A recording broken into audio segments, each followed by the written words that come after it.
አሰላሙ አለይኩም ቤተሰቦች እንደምን ሰንብታችኋል? ዛሬ አዲስ ተከታታይ ትምህርት እንጀምራለን። የአረበኛን ጽሑፍ እንዴት በቀላሉ ማንበብ እንደምንችል በአምስት ተከታታይ ክፍሎች የምናይ ይሆናል። በመጀመሪያዎቹ አራት ክፍሎች የአረበኛ ፊደላት እንዴት እንደሚጻፉና ምን አይነት ቅርጽ እንዳላቸው የምናይ ሲሆን በመጨረሻው ክፍል ደግሞ የአረበኛ አናባቢዎችን የምናይ ይሆናል። በዛሬው ክፍላችን የመጀመሪያዎቹን ሰባቱን የአረበኛ ፊደላት ግልጽና ቀላል በሆነ መልኩ በዝርዝር የምናይ ይሆናል። አሊፍ ባ ታ ሳ ጂም ሐ ኸ። እዚህ ላይ አንድ ማወቅ ያለብን ነገር እያንዳንዱ የአረበኛ ፊደል አራት የተለያዩ ቅርጾች ወይም ደግሞ አቀማመጦች ይኖሩታል። ማለትም አንድ ፊደል ብቻውን ተጽፎ ሲመጣ፣ የቃል መጀመሪያ ላይ ሲመጣ፣ የቃል መካከል ላይ ሲመጣ እንዲሁም ደግሞ የቃል መጨረሻ ላይ በሚመጣበት ጊዜ የተለያዩ ቅርጾች ይኖሩታል። ይሄን ያልንበት ምክንያት ለምንድን ነው? ያው እንደሚታወቀው የአረበኛ ፊደላት እርስ በራስ የመቀጣጠል እርስ በራስ የመያዝ ባህሪ አላቸው። በዚህን ጊዜ ደግሞ ቅርጻቸው የተወሰነ ይቀየራል፣ የተወሰነ ለወጥ ይላል። በዚህ አማካኝነት የተለያዩ ቅርጾች ሊኖሩት ይችላል ማለት ነው አንድ ፊደል። ስለዚህ እነዚህን አራቱን የአንድ ፊደል ቅርጾች ወይም ደግሞ አቀማመጦች በደንብ ጠንቅቀን ማወቅ ይኖርብናል ማለት ነው። ለምሳሌ በአን ፊደል ብናይ ባእ ፊደል ብቻውን ሲመጣ የዚህ አይነት ቅርጽ ይኖረዋል። የቃል መጀመሪያ ላይ ሲመጣ የዚህ አይነት ቅርጽ ይኖረዋል። መካከል ላይ ሲመጣ ደግሞ ልክ እንደዚህ ለየት ያለ ቅርጽ ይኖረዋል። መጨረሻ ሲመጣ ደግሞ ልክ እንደዚህ ለየት ያለ ቅርጽ ይኖረዋል ማለት። ስለዚህ ባእ ፊደል አራቱም ላይ የተለያዩ ቅርጾች እንዳሉት እያየን ነው ማለት ነው። ስለዚህ በዚህ መሰረት እንግዲህ ዛሬ እነዚህን ሰባት ፊደላቶችን የምናይ ይሆናል። ለአረዳድ እንዲቀለን ዘንዳ እነዚህን ሰባት ፊደላቶች ለሁለት ከፍለን ማየት እንችላለን። የመጀመሪያዎቹን አራቱን መጀመሪያ ላይ የምናይ ይሆናል። አሊፍ ባ ታ እና ሳን የመጀመሪያ ቡድን እናደርጋቸዋለን ማለት ነው። እስኪ የመጀመሪያውን ፊደል እንመልከት። አሊፍ አሊፍ ፊደል ድምጹን ብናይ ከአማርኛው ፊደል አ ጋር ተመሳሳይ ነው ድምጹ። አ የሚል ድምጽ ነው ያለው። ለምሳሌ አበበ ብንል አ ልክ የዚህ አይነት ድምጽ ነው ያለው አሊፍ ፊደል ማለት ነው። እስኪ ደግሞ ቅርጹን ወይም ደግሞ አቀማመጡን እንመልከት። አሊፍ ፊደል ብቻውን ሲመጣ ያው የተለየ ቅርጽ አይኖረውም፣ በዚህ መልኩ ይጻፋል። የቃል መጀመሪያ ላይ ሲመጣ ደግሞ አሁንም የተለየ አይኖረውም፣ በዚህ መልኩ ይጻፋል። የቃል መካከል ላይ ሲመጣ ግን ለየት ይላል፣ በዚህ መልኩ እንጽፈዋለን። የቃል መጨረሻ ላይ ሲመጣ ደግሞ አሁንም ተመሳሳይ ነው ከመካከለኛው ጋር፣ በዚህ መልኩ የምንጽፈው ይሆናል። ያው አንዳንድ ፊደላቶች ቅርጻቸው ሊመሳሰል ይችላል አሁን እንዳየነው።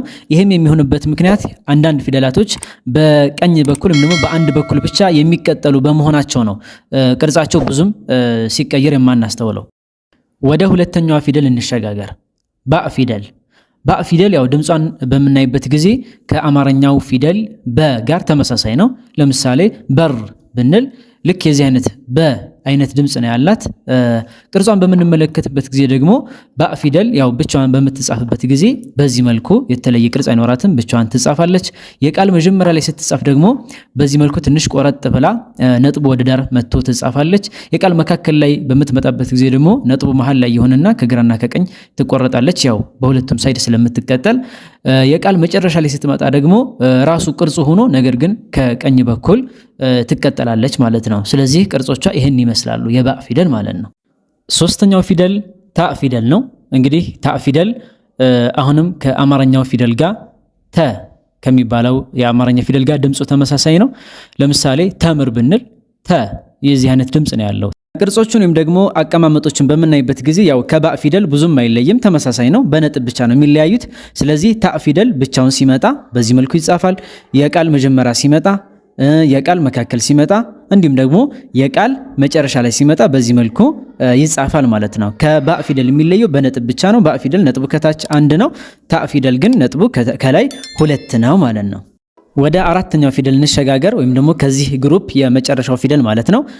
ሳ ፊደል ሳ ፊደል እንግዲህ ድምፁን በተመለከተ ያው ከአማርኛ ፊደላቶች ጋር ማግኘት ያስቸግራል።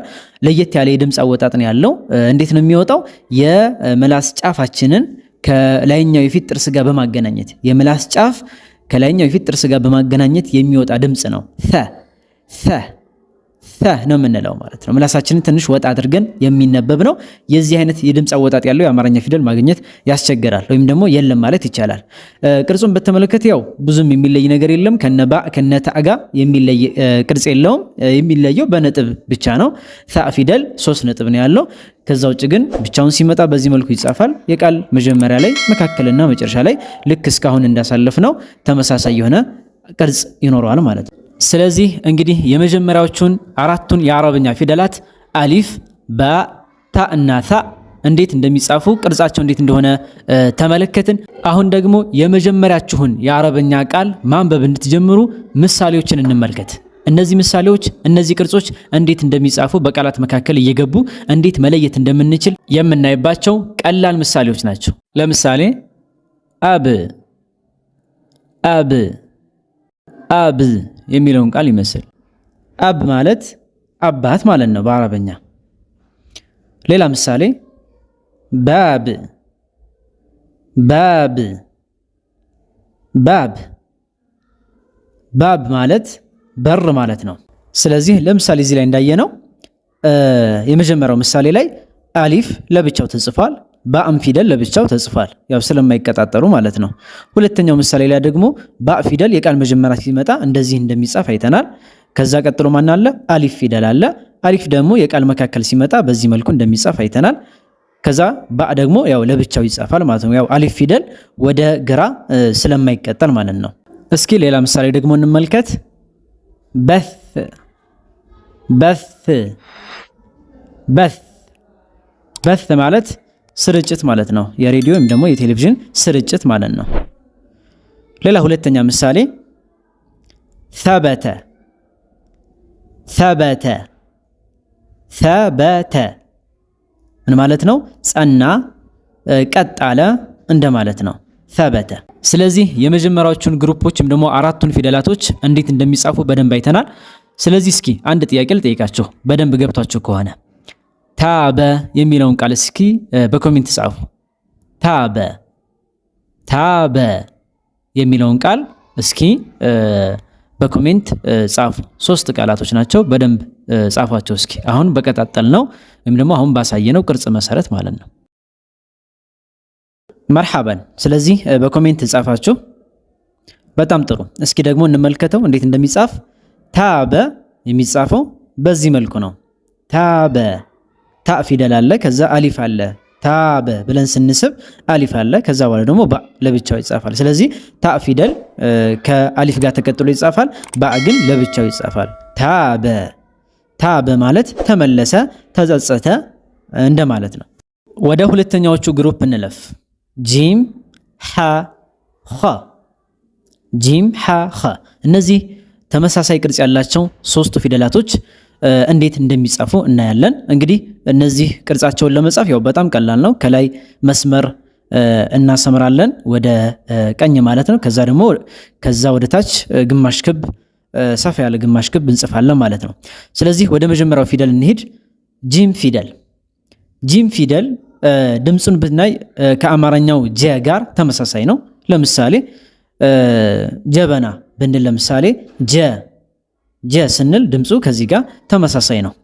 ቅርጹን በምንመለከትበት ጊዜ ያው ከዚህ በፊት እንዳየነው 4 ቅርጾች አሉት። ብቻውን ሲመጣ በዚህ መልኩ ይጻፋል። የቃል መጀመሪያ ላይ ሲመጣ በዚህ መልኩ ይጻፋል። ግማሽ ክቡ ይቆረጥና ማለት ነው ስለሚቀጠል። የቃል መካከል ላይ ሲመጣ ደግሞ ከግራና ከቀኝ በዚህ መልኩ ይጻፋል ተቀጥሎበት። የቃል መጨረሻ ላይ ደግሞ በዚህ መልኩ ተጽፎ እናገኘዋለን ማለት ነው። ቀጣዩ ፊደል ሐ ፊደል ነው። ሐ ፊደል ድምፁን በምናይበት ጊዜ ከአማርኛ ፊደል ጋር የሚቀራረብ ድምፅ የለውም። ወይም ደግሞ ከአማርኛ ፊደላቶች ውስጥ የዚህ አይነት ድምፅ የለም። ሐ ትንሽ ቀጠን ያለ የጉሮሯችን መካከል ላይ የሚወጣ ድምፅ ነው። ቅርጹን በምናይበት ጊዜ ደግሞ ያው ተመሳሳይ ነው ከጅም ፊደል ጋር። በዚህ መልኩ ብቻውን ሲመጣ የቃል መጀመሪያ የቃል መካከልና የቃል መጨረሻ ላይ በዚህ መልኩ ተጽፎ እናገኘዋለን። ነጥብ የለውም። ከጅም ፊደል የሚለየው ሐ ነጥብ የለውም።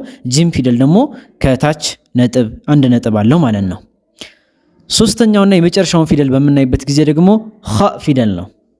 ኸ ፊደል ከአማርኛው ኸ ጋር ተመሳሳይ ነው።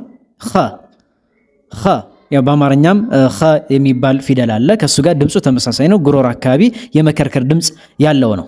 ቅርጹን በምናይበት ጊዜ ተመሳሳይ ነው። ከነ ጅም ከነ ሐ ጋር ተመሳሳይ ነው። ብቻውን ሲመጣ መጀመሪያ መካከልና መጨረሻ ሲመጣ በዚህ መልኩ ተጽፎ እናገኘዋለን ቅርጹም ማለት ነው።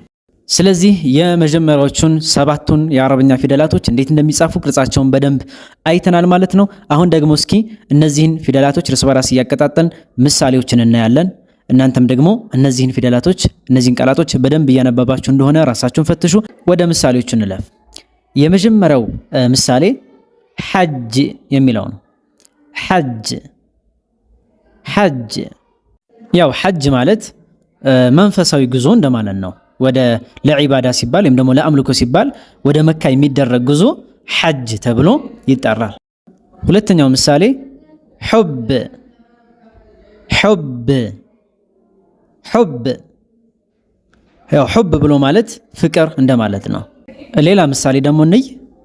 በሕት በሕት በሕት በሕት ብሎ ማለት ጥናት ሪሰርች እንደማለት ነው።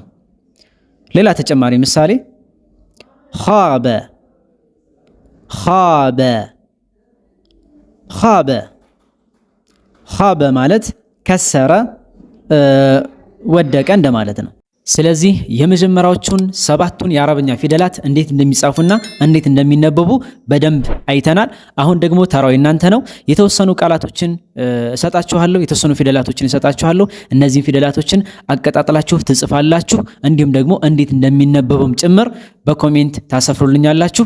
እኔ ደግሞ በደንብ አይቼ ኮሜንት አረግላችኋለሁ፣ ምላሽ እሰጣችኋለሁ ማለት ነው። እንግዲህ የዛሬው የመጀመሪያው ክፍል ትምህርታችን ይህን ይመስል ነበረ።